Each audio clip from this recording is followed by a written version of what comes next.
afternoon. Usually I do my videos in the morning, but today I thought I'd show you the garden in the afternoon. A little bit more sunlight, and so it shows off some of the plants a little better. It's a hot, humid day, you can probably tell by the sweat on me. So I've just done kind of misting the garden, and it's pretty humid day, and the plants like that. They like the humidity. So one of the things that we do get here is we do get a lot of kind of wind coming from this direction. I've shown you some of my other videos, it damages some of the plants. So we get some quite strong winds coming through a lot of the afternoons, and that kind of blows away the humidity. So it's nice when we have days like this where the air is very still, it's warm, it's sunny, there's a little bit of cloud cover, so it's not full sun, and we've got a nice humid environment, and the plants are not getting beaten up, and that's really good for them. And so hopefully it will encourage some new growth, and hopefully we get a few days like this. Quite often when it's like this, we'll get a thunderstorm in the evenings, which is also quite nice. The plants get some rainwater. So the water I'm watering the plants with here is actually coming from the water tower, which is beyond these trees here. There's a water tower where the well is, and the water that comes out is a little bit hard. So we've got hard water, and when I leave it in the hose pipe overnight, and then I put the hose in the morning, whatever's stuck inside of the hose, it has kind of a sulfur smell when it first comes out. So whatever they're treating the water with, or whatever's in the water, dissolved minerals, it's not that nice. And not nice for the plants, I think. So it's nice when they get some rainwater. I'm considering that I should put a reverse osmosis system in for the water that comes to the garden, so that you get a kind of pure filtered rainwater, so all the minerals and sediments have been removed. That might be nicer, the plants will be healthier. Don't know whether I'll put it in here or put it into the next garden that we do. Anyway, I'm going to give you a little tour around the garden. I got some new plants in the past week that I'll show you, and where we fitted them in. Amazingly, we still managed to find places to put plants still. The garden centre thinks I'm buying plants and reselling them, but I'm not. They honestly do all go into this garden. Some are to replace some, so over time, some of the plants die, and we need to replace those, although not many have died. As regards to philodendrons and anthuriums, they're doing quite well. But some of the filler plants, some of the calatheas, not doing quite so well. So I'm starting to replace the calatheas as they die off that we were using as filler plants with aglaominas. They seem to be faring better than the calatheas. They've been a bit tricky to take care of. So there's a couple of spots where the calatheas have flourished, but in general they're not doing that well. So the aglaominas add some color like the calatheas do, and also fill in the gaps between the philodendrons. So let's go and take a look at what we've been doing. So this is one of the areas I'm talking about where we filled it with aglaominas. So we've got a few different types, and the nice thing about them is they're not too expensive. Range $4 to $5 per plant, and they come in different colors, different varieties, so that's quite nice. And so they fill up the gaps, and they provide a little bit of color, break up some of the monotonous green. And even the greens, they have different shades, and you've got these nice kind of variegated patterns to some of them. This is natural variegation. That's how this plant should be. It's not a special plant, but it's just helped to fill in some of this gap here. So you see the areas where we don't have them planted yet, and it just looks a little bare between the plants. So we've got a black cardinal there, we've got an El Choco red here, and in between not really much. So it looks a little bare, whereas if you compare it to this area here, it looks a lot nicer. So we'll be putting more of these in as things grow out, and we see what space we've got. So probably this area will be next. We'll put some more of the aglaominas in here, so long as these ones flourish. They've been in a week now, they seem to be doing fine, so I think this is okay, and we'll extend them into other areas here. So also as well, they don't grow too tall, so they're good at the front. So basically I'm layering this area of the garden with the aglaominas at the front here, and the lower down plants. We've got a couple of Anthuriums I've got at the front here. So there's this one, that's a silver chrome, and I've got another Anthurium over here, an Anthurium moodianum. So I've got those at the front. They also don't grow too tall. And then in the middle, I've got, well, we've got this blood red banana there, but we've got the kind of crawling philodendrons, so the Ploumanii here. The El Choco doesn't really crawl or climb, it just kind of clumps. And then at the back, they haven't really grown up yet, but over time they will. So we've got a cutting here that we took from our Pariso Verde, which was on the living wall at the back. So this is quite big leaf cutting. It seems to have got itself established now. The leaves are not wilting, and hopefully it'll start growing. So this will grow up here and kind of fill this space. I've got a silver sword here. These leaves don't grow too huge, but it will climb up. It will also help to fill the gap. We've got a melanochrysum there. These can grow quite big in the right conditions. They are a little picky. We'll see how this one goes. This is the biggest melanochrysum I've got. I brought it this size. We'll see if it upsizes. The others I've got, they're growing, but they're just not getting big. I'm not really sure why. And then down here we have a true Soderoy. So that's the Soderoy that climbs. I've got a video where I explain the difference between a Soderoy and a Soderoy Af. You can check that out. But this is a Soderoy Af we have growing here. So the Soderoy affinus, one of the main things you can tell when the petiole, when the leaf opens at the where the petiole joins the leaf there, you'll get that pink spot, and you won't get that on the true Soderoy. And the other major difference is this is a crawler and the true Soderoy climbs. I've also got a baby Beate hiding away at the back there. See it there? So that will grow up this pole and will also fill in some of the space. We've got a Monstera. I'm not sure what this is. It's not an Adansonii. I don't know if it's a Blanchettii. But anyway, we have a type of Monstera here that will also grow and fill some of the space there. So at the back, we've got the climbing plants that are going to fill up the space that we've got here before the bamboo. So we've got everything in layers. We've got the bamboo here, which provides some nice shade and also screening for the house, keeps it cooler and adds some privacy. And then next level down, we'll have the climbing philodendrons. Next level down, we have the crawling philodendrons. And then next level down, we have the small plants, which just fill in kind of the space, and a few Anthuriums. So I did say we've got another Anthurium here.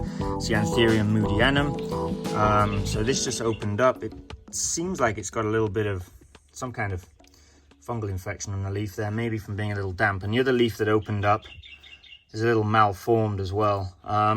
So I'm not sure what's going on with this, but anyway, I was also surprised because it's the only Anthurium I've had that put out 2 new leaves at the same time. So I'm not sure if there's 2 plants down there or what. But anyway, this is what the leaves look like eventually. They come out they come out this kind of ruby red color, and they harden off to a very dark green color. So that's the Anthurium moodianum that we have down the side here. Soderoy Af just put out a new leaf, so I've given it a little bit of support, because when they come out, I find these to be a little bit floppy. The petiole doesn't seem to be able to support the weight of the leaf when they first come out. Now, when they harden off, they're okay, they can stand up on their own, but I do find they need a little bit of support. I don't know why, maybe it's just a thinner petiole than others, because I don't have that problem with things like the Ploumanii, but with the Ploumanii you can see the thickness of the stem is a lot more compared to the Soderoy that we have there. Now we have growing at the back here also another thing that's going to climb up. So there we have an Atabapensi. So that was taken from a cutting from our side wall. Now it's been there probably last 6 months, and it's finally sprouted. And also as well, this Gloriosum here has just put out a new leaf. The the one there with the pink on it. So that just came out, and again, that's been there for months. Now, when I prepared the ground here, I put in a lot of cocoa cubes, cocoa coir, some charcoal, and some potting soil. And over time, I think underneath there, what's happened is that a lot of that cocoa cubes has kind of degraded and gone squidgy. And there's a lot of air gaps in between, and the water, in fact, it was too fast to drain. And when I dug down a foot or so, it was like almost bone dry underneath there, and that's probably why a lot of the plants here were struggling a little bit. You see this Negaratense got this browning on the leaves, and I just found it was so dry underneath. So that's probably why this area was not flourishing for a while. And also my calatheas all died off. Now they're very sensitive to being dried out. These calatheas are doing okay. So these ones I left, but the others that I had along here, especially this area here, you can see it gets hit by some midday sun as well. It's around 12 o'clock now.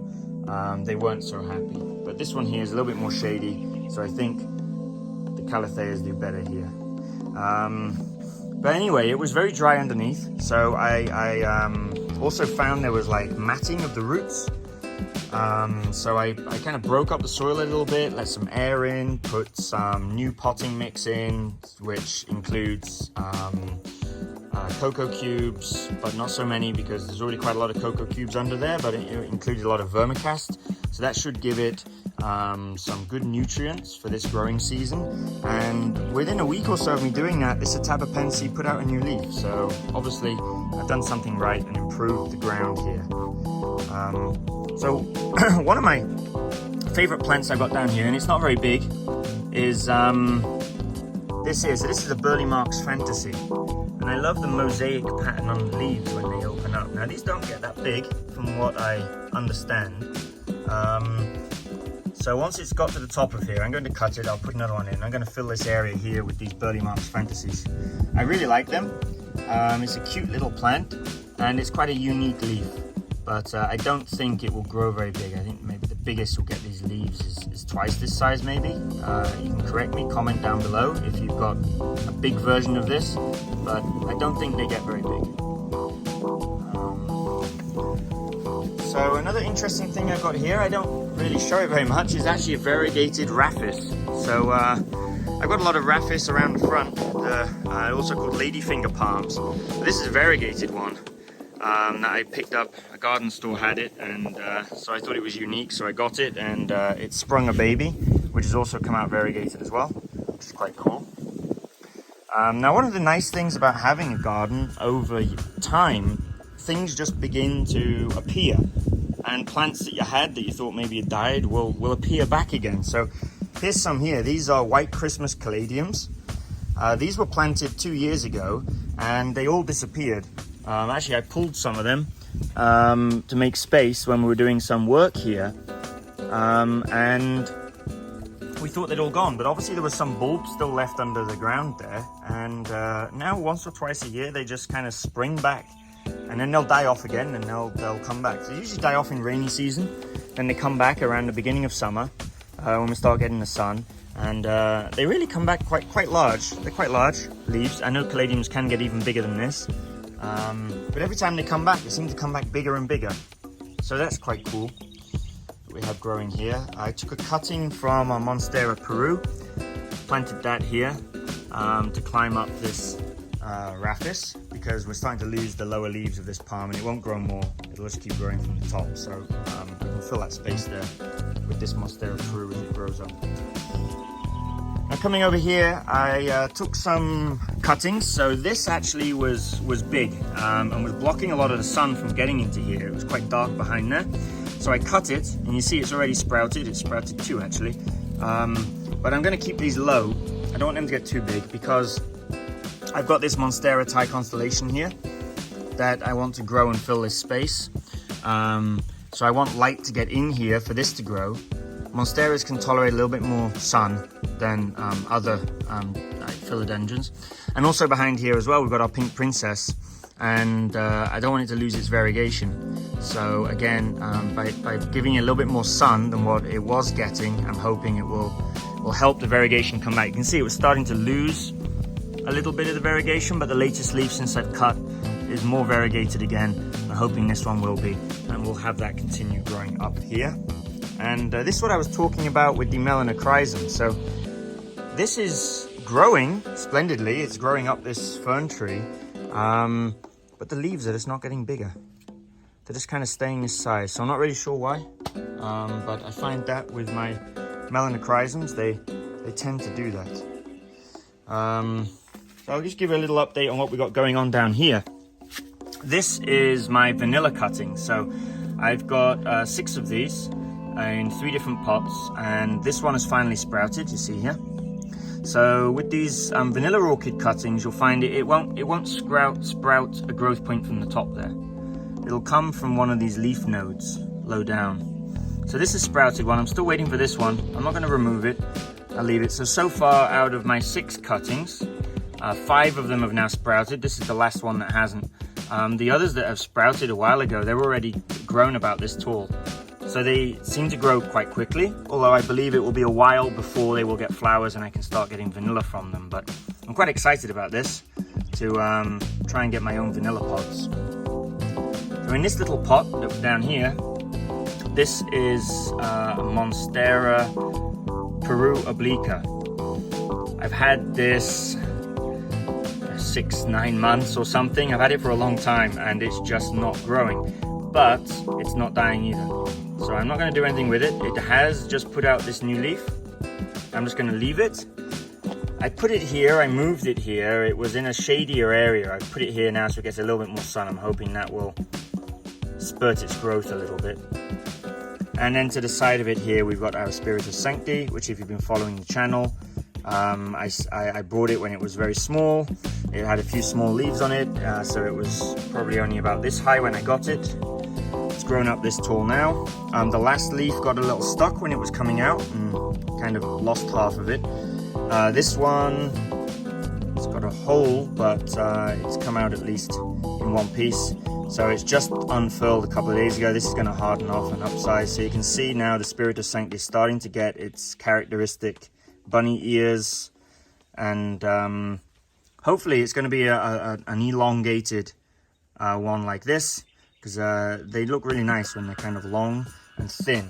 I prefer them like that. So there's a few different varieties of the Spritus Sanctis, some wider leaves, some thinner. I'm hoping this is a thinner one, but time will tell.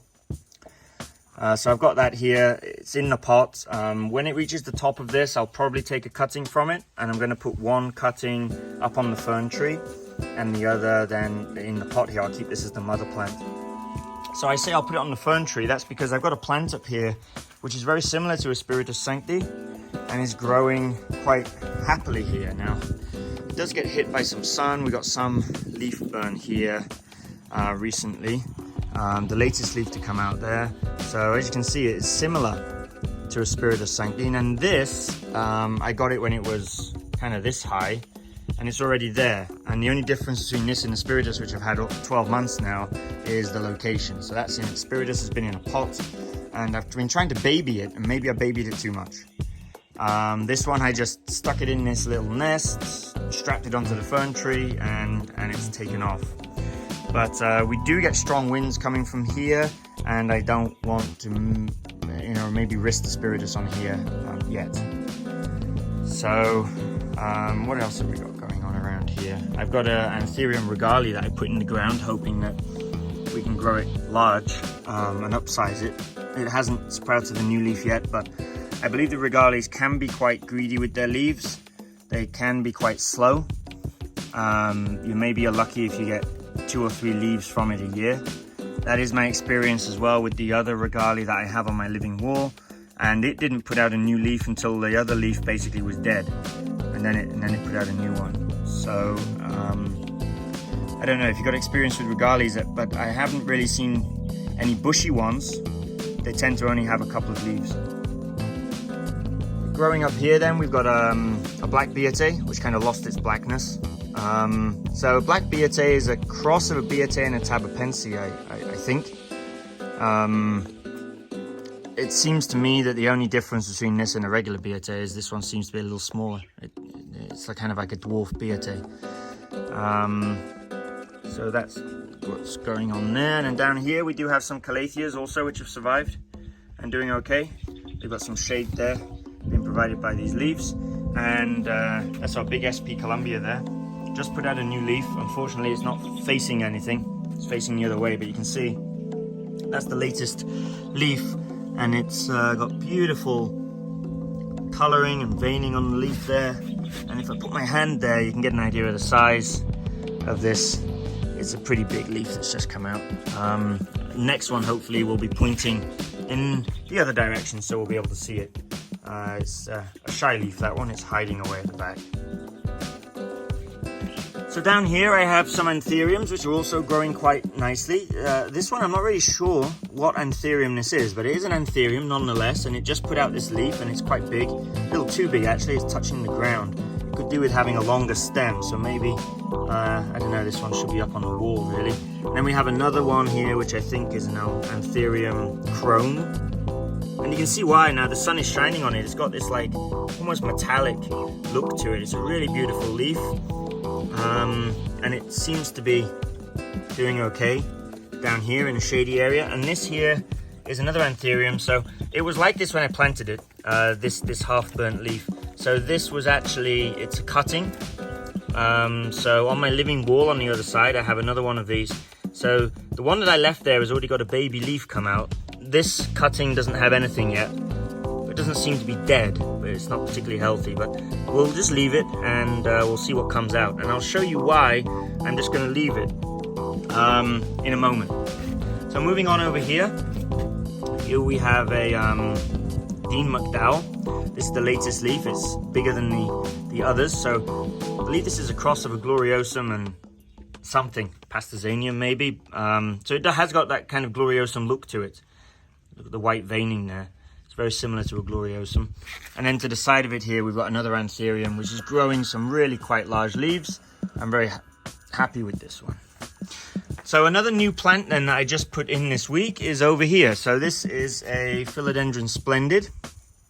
Comes out with really pretty leaves. So it's got a new one coming out there. You see? So when they first come out, they've got this neon almost look to them.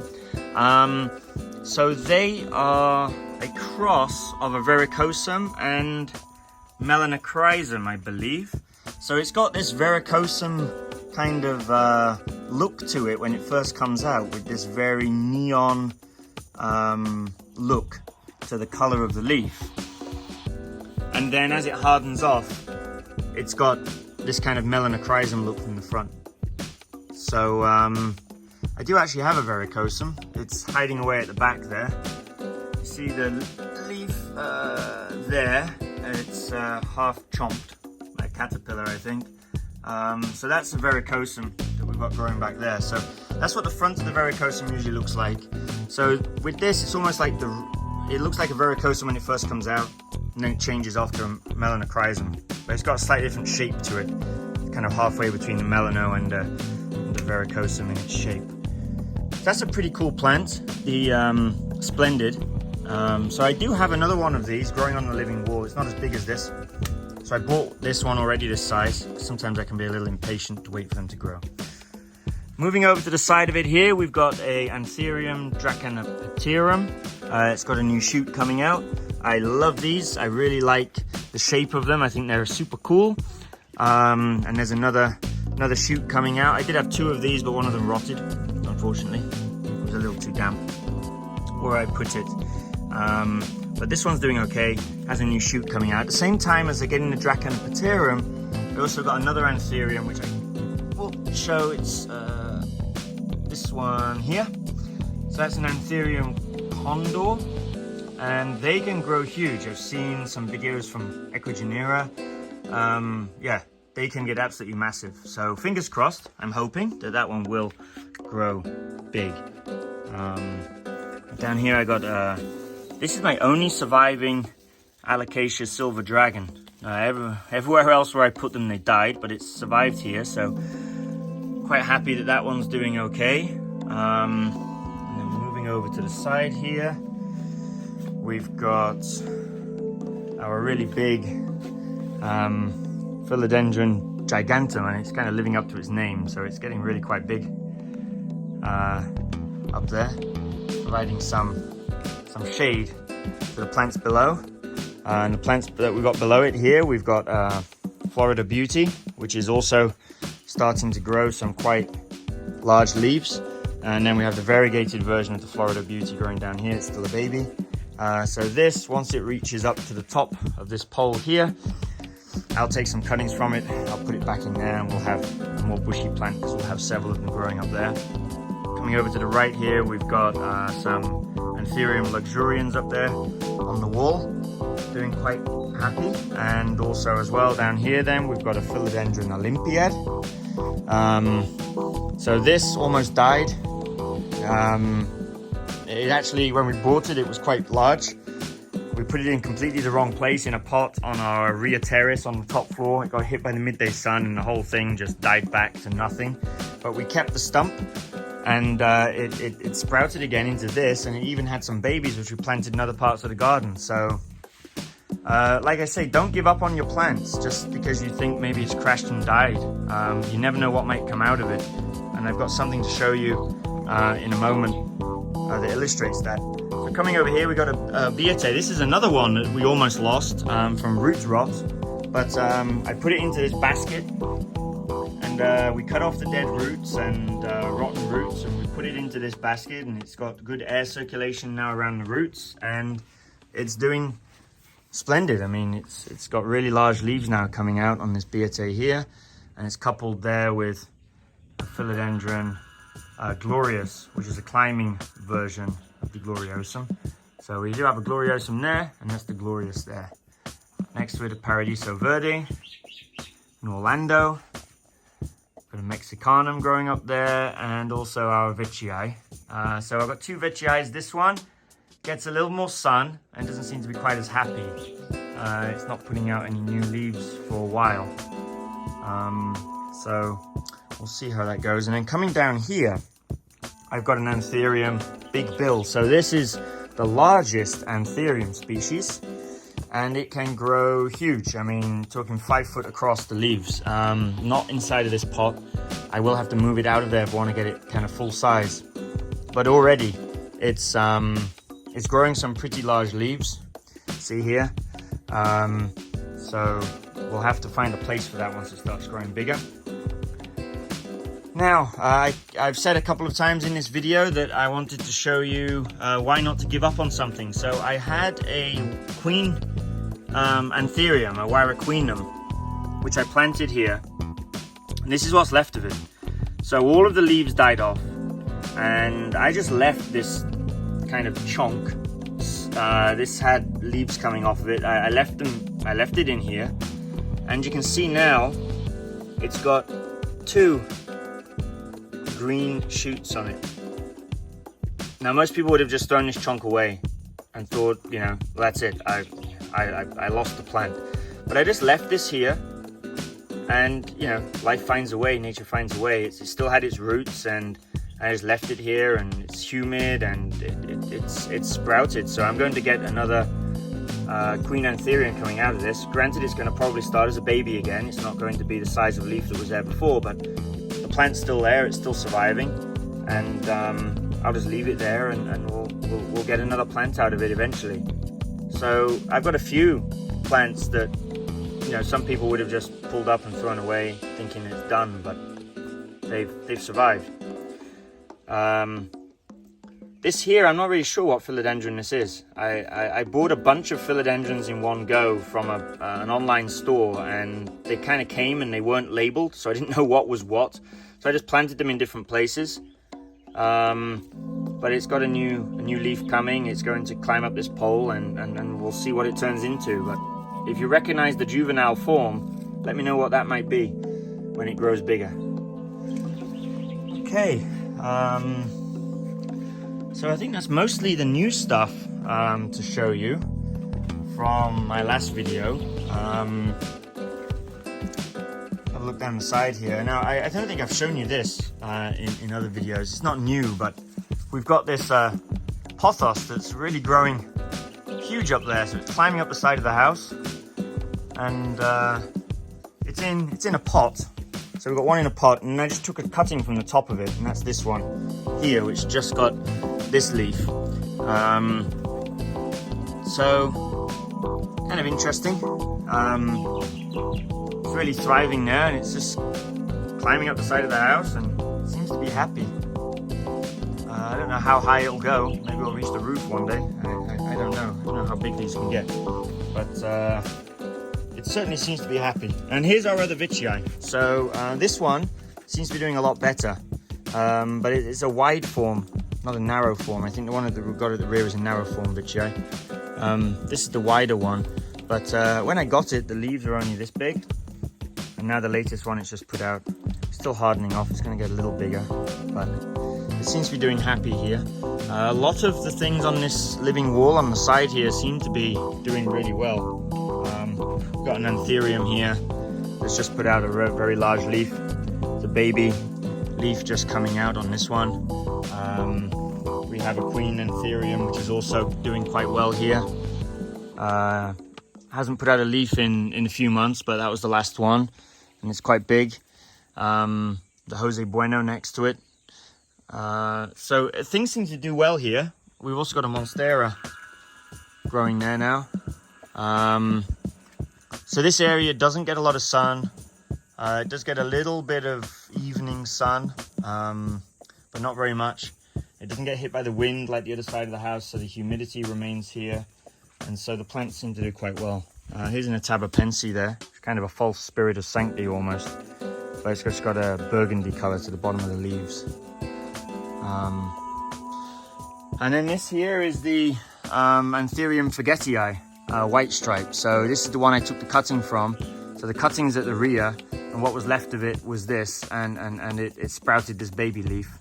So we're just waiting for the one at the back now to also sprout. And then we'll have two plants from the one. I think this is a Mamii we've got growing down here. So the philodendrons don't seem to do as well on this wall as the Anthuriums do. It just seems to be the environment for them. So there we go. That's the update on the garden. Thanks for tuning in, and I'll see you next time when we have some more new growth and some more new plants to show you.